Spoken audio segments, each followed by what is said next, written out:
Dans l'actualité également, cette visite des ministres du commerce sénégalais et ivoiriens à l'unité industrielle de FKS sur place. Abdou Karim Fofana et Souleymane Diarra ont magnifié le professionnalisme et la qualité des produits fabriqués à base de cacao et d'arachide.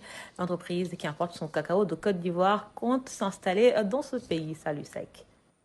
À l'usine FKS, le ministre du Commerce Abdou Karim Fofana et son homologue ivoirien sont venus visiter une industrie sénégalaise présentée comme un exemple de collaboration entre les deux pays. Sur place, une présentation de l'entreprise est faite pour revenir sur ses interventions. La délégation a fait le tour de la chaîne de production. Ici, de gros moyens sont utilisés pour la fabrication de divers produits. Nous avons visité aujourd'hui l'usine FKS qui utilise beaucoup de cacao venant de Côte d'Ivoire pour faire des biscuits. Et ce cacao est mélangé avec de l'arachide du Sénégal pour faire des biscuits qui sont réexportés un peu partout en Afrique et même dans des pays comme la Turquie. Donc ça montre un peu comment l'industrie sénégalaise et l'industrie ivoirienne sont complémentaires. Donc ça montre aussi l'horizon d'opportunités qu'il y a en Afrique de l'Ouest. Nous sommes très satisfaits de la visite que nous venons d'effectuer.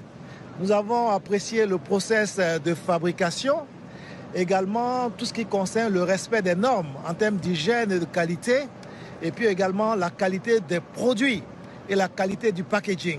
Donc je pense que nous avons affaire en fait à un groupe qui a une expérience avérée. Cette usine symbolise donc une belle coopération sud-sud. Cette dynamique devrait être renforcée. L'usine FKS compte démarrer ses activités en Côte d'Ivoire. À travers la construction d'une usine qui fera 150 000 tonnes de transformation de cacao pour un investissement de plus de 68 milliards de francs CFA. Les travaux de construction ont déjà démarré, vont durer 12 mois. Donc nous pensons que fin 2024 à début 2025, cette usine sera opérationnelle. Entre la Côte d'Ivoire et le Sénégal, il y a beaucoup de possibilités d'échange, mais aussi beaucoup de co-investissement. Vous l'avez vu hier, le CPC, l'équivalent de l'APIX, a présenté beaucoup d'opportunités. Nous achetons beaucoup d'huile de palme en Asie, alors qu'en Côte d'Ivoire, nous avons la possibilité d'en trouver. Cette visite est donc une opportunité d'affaires pour les investisseurs sénégalais et ivoiriens. Elle va sans nul doute renforcer les relations de coopération entre les deux pays.